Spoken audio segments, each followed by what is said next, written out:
Les politiciens corrompus, les politiciens pourris, les partenaires pourris, les partenaires corrompus, les leaders pourris, les leaders corrompus, l'intérêt égoïsme, l'intérêt personnel, les affaires. La marche difficile de notre peuple, sous le joug du terrorisme depuis près d'une décennie, l'histoire nous a fait chance en nous révélant dans les rangs de nos hommes un homme qui est pour nous ce qu'a été Fidel Castro pour Cuba, un patriote qui est pour nous ce qu'a été Mao Zedong pour la Chine, un libérateur.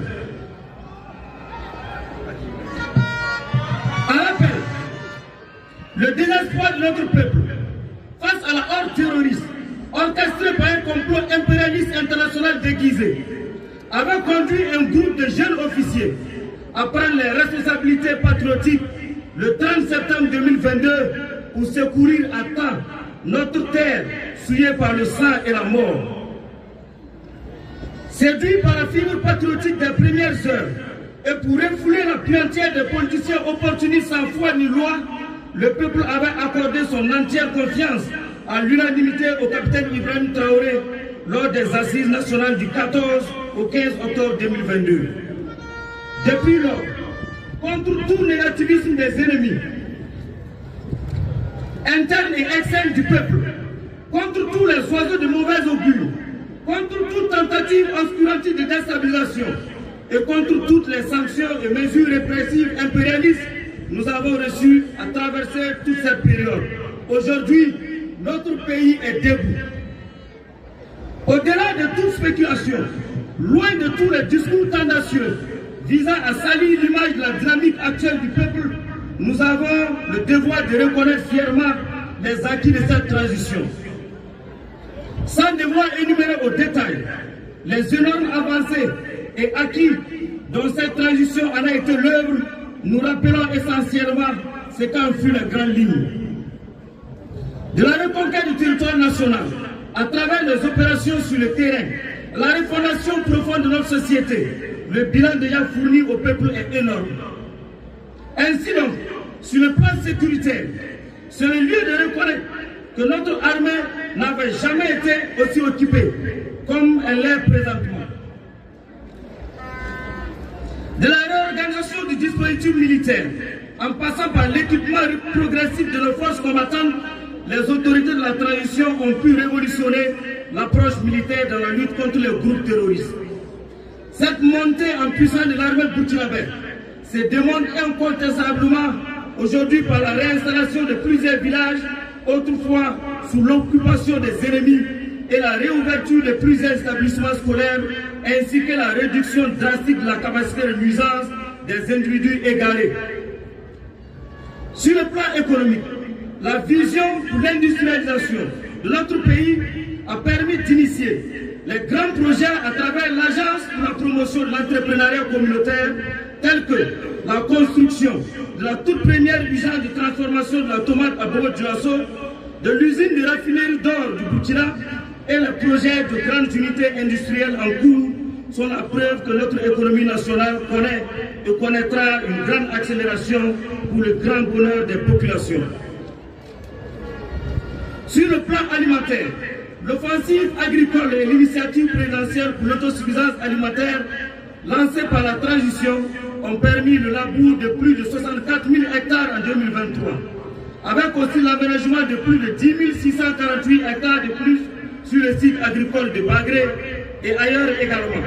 L'acquisition d'un nombre important de tracteurs de labour, de semences et d'intrants agricoles pour la campagne agricole 2024, le Burkina Faso fonce tout droit vers l'autosuffisance alimentaire. La prise de mesures visant à faciliter l'accès sanitaire aux citoyens, la fluidité de l'activité administrative sont autant de prouesses acquises tout au long de ces 18 mois.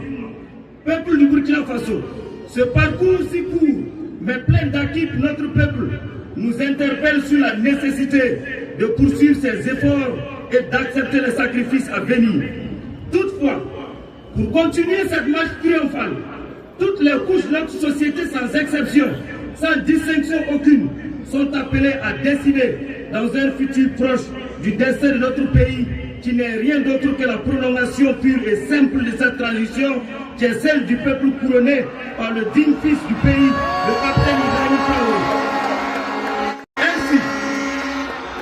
Ainsi, conformément à la charte de la transition adoptée en octobre 2022, le peuple se prononcera bientôt sur les nouvelles orientations de la dynamique de la refondation de notre pays. C'est pourquoi nous lançons un appel solennel et historique à tous les Burkinabés d'ici et de la diaspora, à tous les partenaires du Burkina, à tous les peuples amis du peuple burkinabé, à œuvrer dans l'accompagnement de cette volonté du peuple qui demeure la même, celle de toujours porter le capitaine Ibrahim Traoré comme leader incontestable pour la reconquête de notre territoire et la refondation totale de notre nation.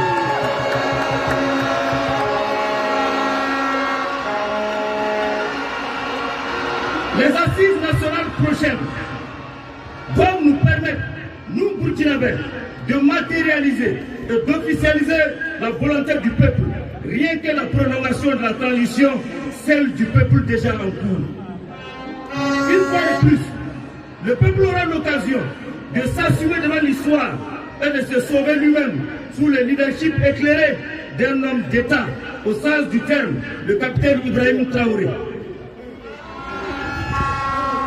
Nous lançons un appel à tout le peuple à faire barrage aux manipulateurs, aux opportunistes qui ne pensent qu'aux élections pour piller notre nation. À bas les ennemis du peuple burkinabé. À bas les politiques de déstabilisation. À bas les impérialistes et les valets locaux. Oui aux assises nationales. Oui à la prolongation pure et simple de la transition. Vive le vaillant peuple du Burkina Faso. Vive l'Alliance des États du Sahel. Vive les RDS et VDP. Vive le capitaine Ibrahim Traoré.